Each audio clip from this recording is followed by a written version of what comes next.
Breaking news tonight out of Venezuela, where new riots could erupt any moment now.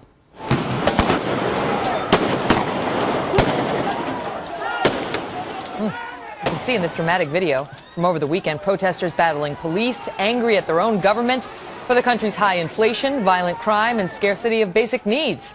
Security forces used tear gas and rubber bullets to try to break up the demonstrations that have left 4 people dead. And now we're learning that more violent clashes like this are expected, just as that country's president kicks out, reportedly, 3 U.S. diplomats, accusing them of encouraging riots to oust the new leader. John Bolton is a former U.S. ambassador to the United Nations and a Fox News contributor. So first of all, what's happening in Venezuela here?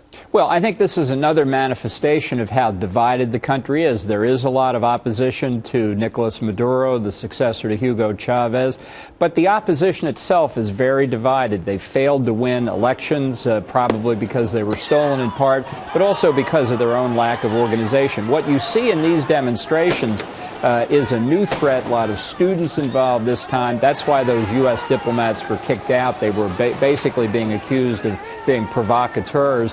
And I think pushing for regime change. Exactly. And that's why Maduro he wants now an excuse to turn this into an argument about U.S. interference in Venezuela as opposed to his own poor performance. Did we do it?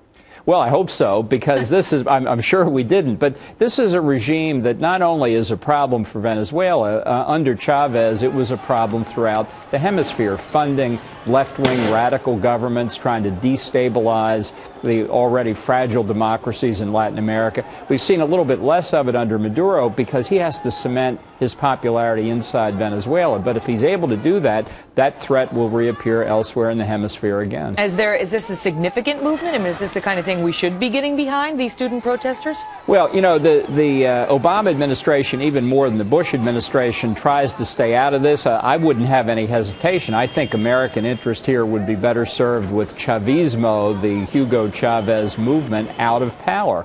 And I think if you had free and fair elections, truly free and fair elections, where the press wasn't suppressed, where business wasn't being kicked out of the country, the Chavismos would fall. But that's not going to happen without some help from outside. What does it mean now that our 3 diplomats got kicked out? Because Maduro announced that he's given the order for them to be kicked out. He wanted them to be declared as persona non grata. Apparently that term was actually used, but our State Department is saying we haven't received any formal notification. Well, that's a diplomatic term of art. We usually say PNG, meaning the government has said your objectionable, get out of here. Like it. But it's a way of focusing attention on somebody else. In other words, Yankee go home, blame it on the United States has been historically a very convenient way to deal with trouble in Latin America. And Maduro is trying to pin the American label on the opposition to discredit them. PNG. Wow. Tough. All right. Thank you, sir. Thank you. Good to see you. We'll continue to follow it. Up next.